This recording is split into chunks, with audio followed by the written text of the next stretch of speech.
The April 2026 community stream for Dead by Daylight previewed a list of changes that will be arriving to the PTB next week, and there's plenty to be excited about. From Blight getting nerfed to the introduction of a diminishing return system for a variety of stat modifiers, there's genuinely a lot of positive changes on the horizon. There's one positive change in particular that is finally making its way into the game, and that change is the ability to see the perks and loadouts of your teammates when playing Survivor. The ability to see your teammates' perks has probably been one of the most requested features for DBD, and while it only took about 10 years for this to be added, this long-awaited feature will hopefully bring at least a small boost to the overall quality of life for solo queue. Will the ability to see everyone's perks make solo queue comparable to coordinated groups? No, not really. But in the event your teammates bring certain perks and are skilled enough to use them, perhaps some more advanced coordinated plays will now become a realistic possibility. Overall, this feature in itself is a very positive step forward for the game.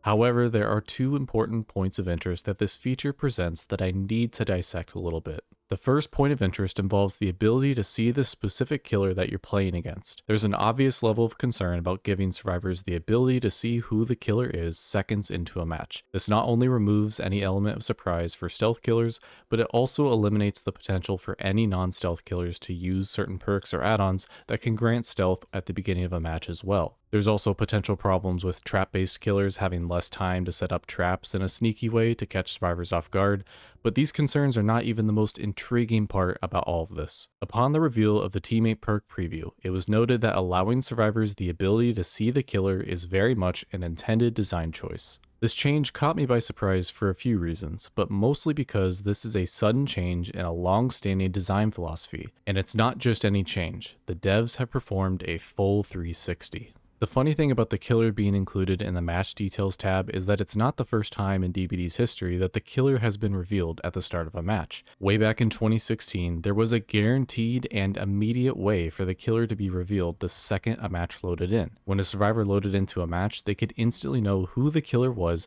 by merely checking the hooks that spawned. Yes, it was actually as simple as looking around the map and seeing what hooks spawned. Essentially, each of the 4 legacy killers, that being Trapper, Wraith, Billy, and Nurse, all had a unique hook that spawned whenever they were selected. And instead of the hooks being location-based like they are nowadays, the hook selection mechanism back then was killer-based. For example, if the killer was a trapper but the map was in the Coldwind realm, the hooks on the Coldwind map would be the trapper's hooks from the Macmillan realm. If the killer was Nurse but the map was in the Autohaven realm, the hooks on the Autohaven map would be the Nurse's hooks from the Asylum realm.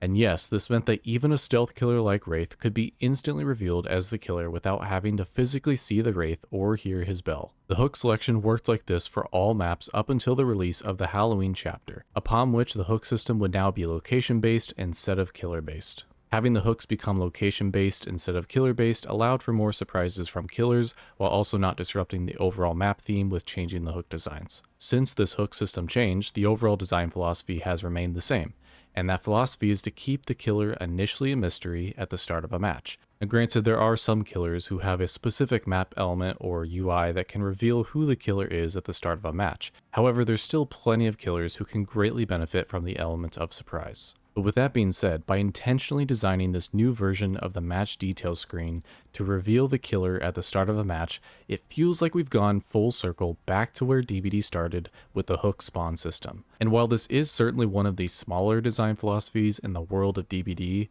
the sudden reversal is noteworthy to say the least. In addition to this, sometimes when UI changes like this happen, there's typically a larger reason as to why it occurred, with the reason not being understood until later on down the road. I think it's possible that the killer info will be useful for some sort of future feature, and all of this is exactly why I find this so intriguing. Now it's important to add that since the initial dev stream happened, there have been additional details shared which clarify that the match details screen can be adjusted in real time during the course of a match. So in other words, the match details screen can be adjusted to only reveal the killer after a certain event has happened or after a certain amount of time has passed. From my understanding though, it sounds like the upcoming PTB will still be instantly revealing the killer at the start. This will very likely be changed before it ever hits the live servers, and I suspect that the match details will be adjusted so that the killer reveal happens only after a specific event has occurred. On top of all this, the community consensus has been pretty clear, so this will probably be changed regardless.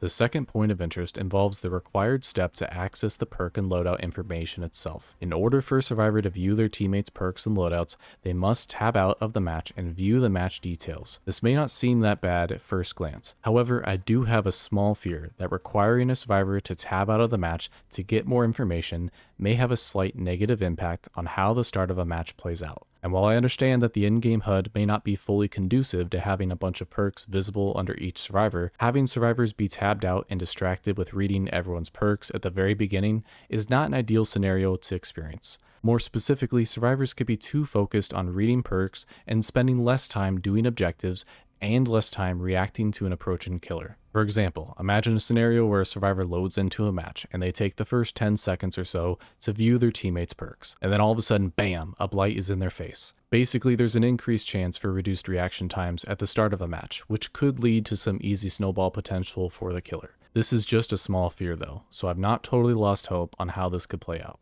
All in all though, having the ability to view your teammates' perks and loadouts is still a positive and much needed change for this game. The benefits this change will produce will almost certainly outweigh any potential negatives that I described.